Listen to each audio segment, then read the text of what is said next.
Tuanze leo. Haya, sawa. I am telling you, I saw it.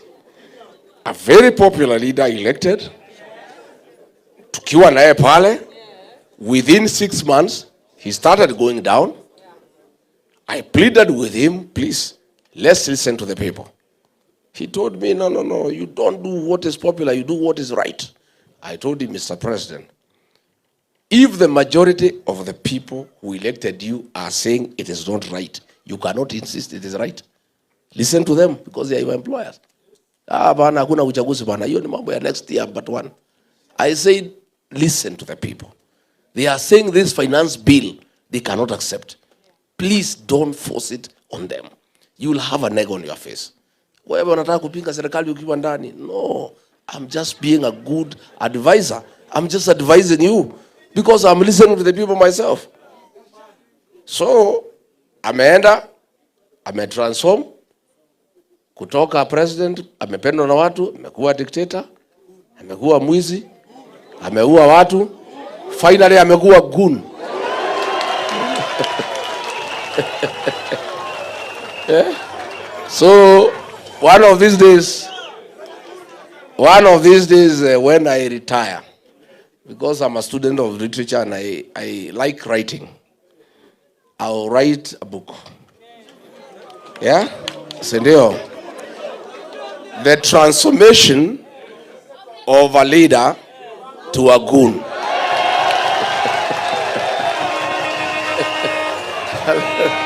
Asante sana. Then, of course, Wilson ameuliza mambo ya certainty of employment after graduation. We just have to fix our country and we just have to be very realistic. We have to work on manufacturing and import substitution so that we create industries to employ our young people. We have to start agro-processing. We have to start value addition. We must create means of employment. And this is something we have to work on very, very, very seriously. Forget about hii mjengo anasema tumeandika watu milioni. Ni uongo. You know? Sasa, okay, watu ya mjengo, okay, wale wamepata wachache. Na hawa graduates.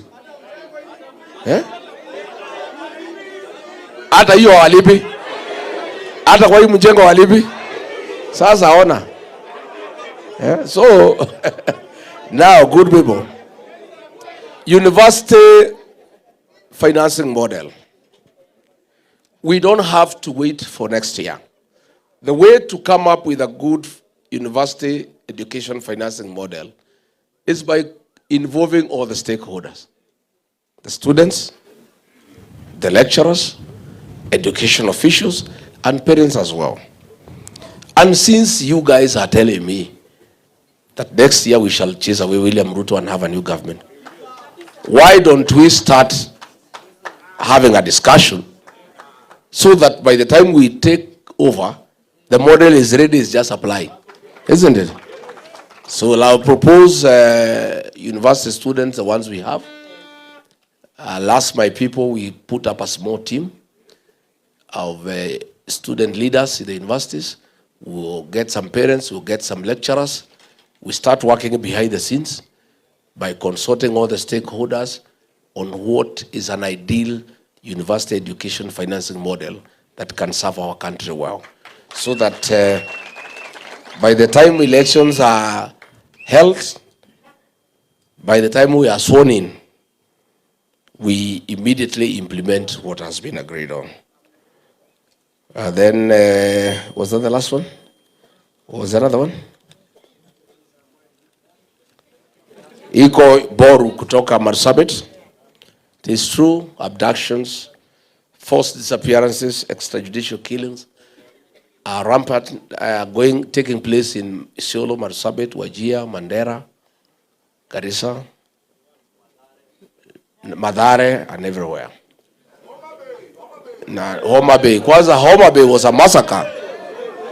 And one of the areas, one of the cardinal responsibility of any government in the world is to protect life and property. William Ruto has failed in all fields: education, health, the economy, everything.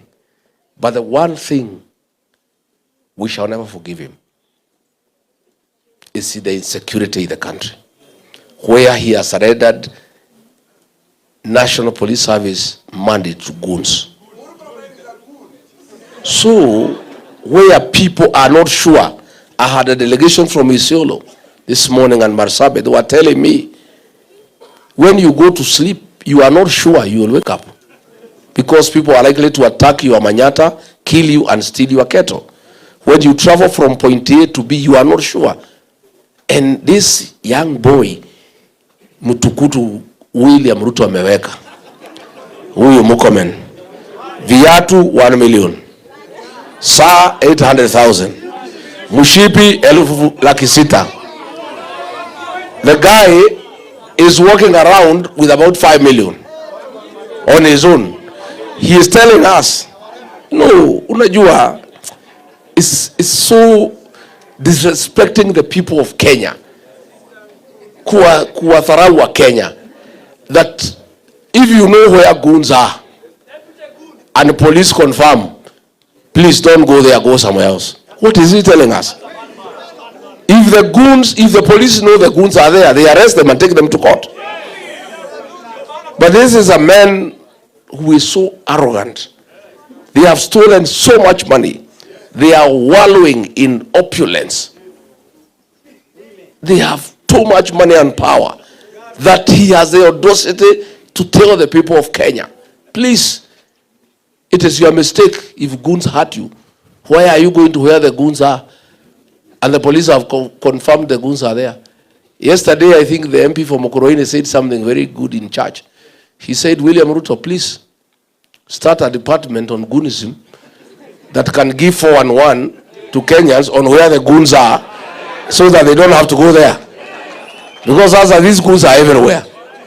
Police and goons, you cannot tell the difference. Since Kenyans have no way of knowing where the goons are, then if what Mukomen said is what needs to happen, that Kenyans need to avoid where the goons are. And since he said the police confirm where the goons are, can the National Police Service start a small department for information purposes, so that every day, the way they inform us on weather, the way they tell us it will rain, there will be sunshine, sidio? So tunaambiwa leo, pande ya Mathare iko goons, musiende huko. Pande ya Karatina iko goons, musiende huko. Lakini swali yangu ni, since these goons are everywhere, unless Mukomen anasema tuhamie Tanzania ama Uganda, I don't know what we'll do. Thank you very much. Next. Let's have the last round of questions. Yes. Thank you, MC.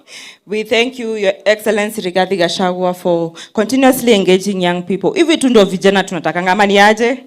Tuongeleshwe tu, tuzungumzane, tusikizane, ama ni aje? Top shota majezi, top shota! Tupo!